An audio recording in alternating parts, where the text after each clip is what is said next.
Hi, this is Charlie. So you've heard it before. If you want to shed some pounds, it's just calories in, calories out. Easy, right? You eat less, you move more, and the pounds fly off like magic.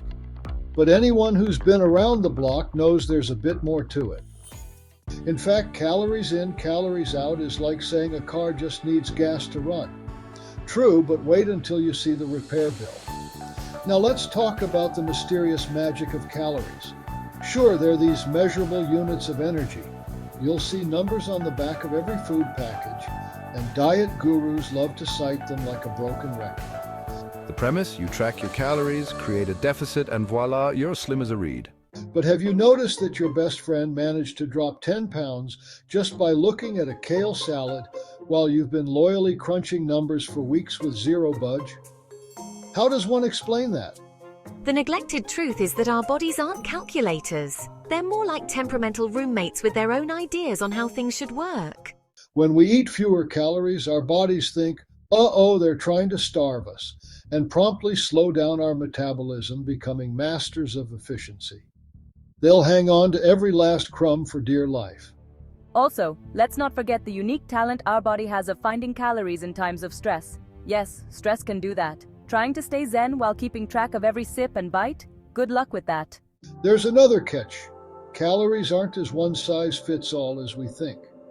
Your body processes a 100-calorie slice of cake very differently than a 100-calorie carrot. The carrot needs more energy to digest, while the cake is, well, let's say it practically checks itself into storage. Hormones like insulin also play a starring role.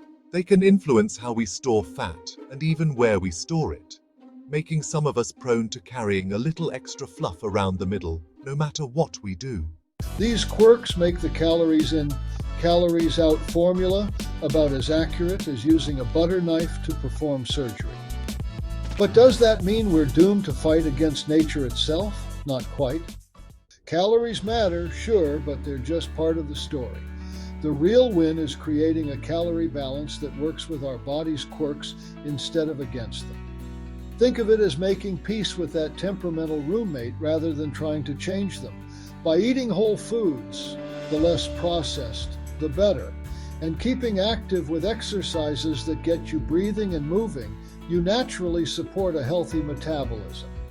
And yes, you can still enjoy a treat or two. It's about consistency over perfection. More daily walks, fewer crash diets, action steps, forget perfection, aim for patterns. Instead of obsessing over each calorie, focus on your habits. Are you getting protein, fiber, and some veggies each day? Those add up. Stress less, move more. Stress affects how we store calories, so regular walks or even a 5-minute mini trampoline session can do wonders for both metabolism and mood. Embrace real food.